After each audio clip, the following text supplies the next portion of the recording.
खुलुमबाय स्टुडियो दं आङो राकेश रामसियारि बे समाव बिटिआरनि मावफुं सोद्रोमा रनजित बसुमतारिया हाग्रामा महिलारिनि सायाव गोख्रों अजद होदों। हाग्रामा महिलारि बिथाङा बे समाव बिपिएफ राजखान्थि हान्जाखौ डिजल्भ खालामनानै थामहिनबा सेफायनानै बिथाङा गुबुन राजखान्थि हान्जायाव जगदान जानो थाखाय बे समाव थियारि जादों। जानजि खाफ्रादों हाग्रामा महिलारि बिथाङा, मानोना बिथाङा थांनाय सानफोराव गोबांबार बिथाङा बिपिएफ राजखान्थि हान्जाया सरकाराव फैगोन, पावाराव फैगोन होनानै मोनसे मिजिं आरो आसा लानानै बिथाङा दंबाय दंमोन। नाथाय बे मिजिं आरो आसाया बे समाव बिथांनि जे साननायफोर बे साननाया फेलें जाबाय। जायनि थाखायनो बिथाङा बे समाव बिपिएफ राजखान्थि हान्जाखौ बे समाव फोजोबस्रांनानै बिपिएफ राजखान्थि हान्जाखौ डिजल्भ खालामनानै सिरि हाग्रामा महिलारिया मोनसे राष्ट्रीय दोलो थामहिनबा हादरनि मोनसे राजखान्थियारि दोलोआव जगदान जानो थाखाय बे समाव सिमां सुजुबाय दं होननानै बाथ्रा बुंथिदों बिथां बिटिआरनि मावफुं सोद्रोमा रनजित बसुमतारि बिथाङा। नोंगौ बे समाव मोनसे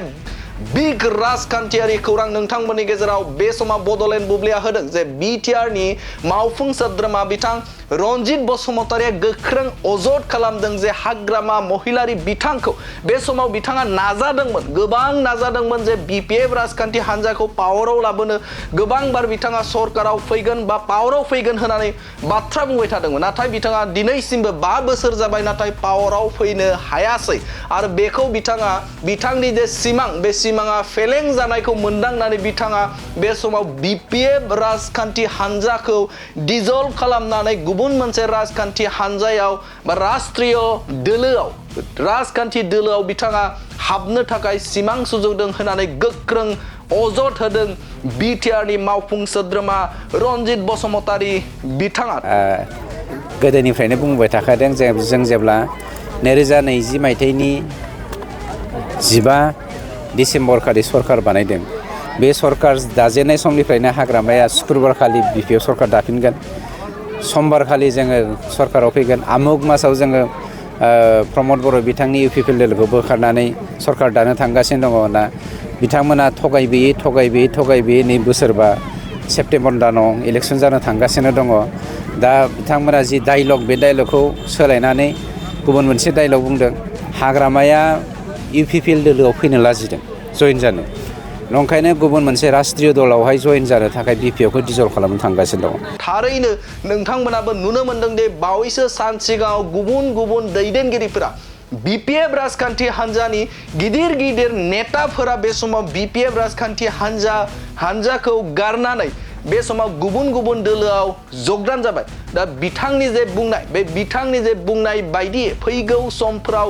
बिपिएफ राजखान्थि हान्जाखौ हाग्रामा महिलारिया बिथाङा फोजोबस्रांनायनि थाखाय बे समाव सिमां सुजुदों नामा? बे मोनसे गिदिर सोंथि। मानोना बे समाव सिंनि बाथ्राखौ फोरमायथिदों बिथां बिटिआरनि मावफुं सोद्रोमा रनजित बसुमतारि बिथाङा। नाथाय बे बाथ्राया बेसेबां सैथो जागोन बेखौ फैबाय थानाय समावसो मोनथिगोन। नाथाय बे समाव बिटिआरनि मावफुं सोद्रोमा रनजित बसुमतारिया गोख्रों अजद खालामदों बिपिएफ राजखान्थि हान्जाखौ बे समाव फोजोबस्रांनाय जासिगोन होननानै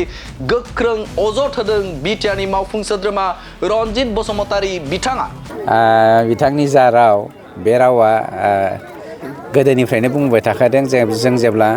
2020 मायथाइनि 15 डिसेम्बर खालि सरकार बानायदों, बे सरकार दाजेननाय समनिफ्रायनो हाग्रामाया शुक्रबार खालि बिपिएफ सरकार दाफिनगोन, समबार खालि जोङो सरकाराव फैगोन, आमुग मासाव जोङो प्रमद बर' बिथांनि इउपिपिएलखौ बोखारनानै सरकार दानो थांगासिनो दङ होनना बिथांमोना थगायबोयै नै बोसोरबा सेप्तेम्बर दानाव इलेक्सन जानो थांगासिनो दङ। दा बिथांमोना जि डायलग बे डायलगखौ सोलायनानै गुबुन मोनसे डायलग बुंदों। आं नोंथांनो मोनसे इन्टारनेल बाथ्राखौसो बुंनो नागिरदों। हाग्रामाया इउपिपिएल दोलोआव फैनो लाजिदों जइन जानो, नंखायनो गुबुन मोनसे राष्ट्रीय दलावहाय जइन जानो थाखाय बिपिएफखौ डिजल्भ खालामनो थांगासिनो दङ। सैथोखौ बुंनायाव हाग्रामाया लाजियो, मानोना बिथाङा 17 बोसोर राजा जानायखाय मालाबाबो गुबुननि बाथ्राखौ खोनासंनो गोसो जाखाया आरो मालाबाबो बियो सैथोखौ असैथोखौ सिगाङाव दोननानै मावनायनिफ्राय मालाबाबो फासाया। जायनि जाहोनाव दिनै जोङो सैथोखौ बुंदों, हाग्रामाया बिपिएफखौ फोजोबसिगोन डिजल्भ खालामसिगोन आरो बावैसोनो गुबुन मोनसे राष्ट्रीय दलावहाय जइन जासिगोन बेखौ जों मोनथिनायखायनो जों बुंदों आरो बेवहाय बिपिएफआ 25ता देरहानायनि बोरै बाथ्रा फैनो हानो बिथांनि जा राव बे रावा गोदोनिफ्रायनो बुंबाय थाखादों जों जेब्ला 2020 मायथाइनि 15 डिसेम्बरखालि सरकार बानायदों बे सरकार दाजेननाय समनिफ्रायनो हाग्रामाया शुक्रबारखालि बिपिएफ सरकार दाफिनगोन समबारखालि जोङो सरकाराव फैगोन आमुग मासाव जोङो प्रमद बर' बिथांनि इउपिपिएलखौ बोखारनानै सरकार दानो थांगासिनो दङ ना बिथांमोना थगायबोयै नै बोसोरबा सेप्तेम्बर दानाव इलेक्सन जानो थांगासिनो दङ दा बिथांमोना जि डायलग बे डायलगखौ सोलायनानै गुबुन मोनसे डायलग बुंदों आं नोंथांनो मोनसे इन्टारनेल बाथ्राखौसो बुंनो नागिरदों हाग्रामाया इउपिपिएल दोलोआव फैनो लाजिदों जइन जानो नंखायनो गुबुन मोनसे राष्ट्रीय दलावहाय जइन जानो थाखाय बिपिएफखौ डिजल्भ खालामनो थांगासिनो दङ सैथोखौ बुंनायाव हाग्रामाया लाजियो मानोना बिथाङा 17 बोसोर राजा जानायखाय मालाबाबो गुबुननि बाथ्राखौ खोनासंनो गोसो जाखाया आरो मालाबाबो बियो सैथोखौ माने असैथोखौ सिगाङाव दोननानै मावनायनिफ्राय मालाबाबो फासाया जायनि जाहोनाव दिनै जोङो सैथोखौ बुंदों हाग्रामाया बिपिएफखौ फोजोबसिगोन डिजल्भ खालामसिगोन आरो बावैसोनो गुबुन मोनसे राष्ट्रीय दलावहाय जइन जासिगोन बेखौ जों मोनथिनायखायनो जों बुंदों आरो बेवहाय बिपिएफआ 25ता देरहानायनि बोरै बाथ्रा फैनो हानो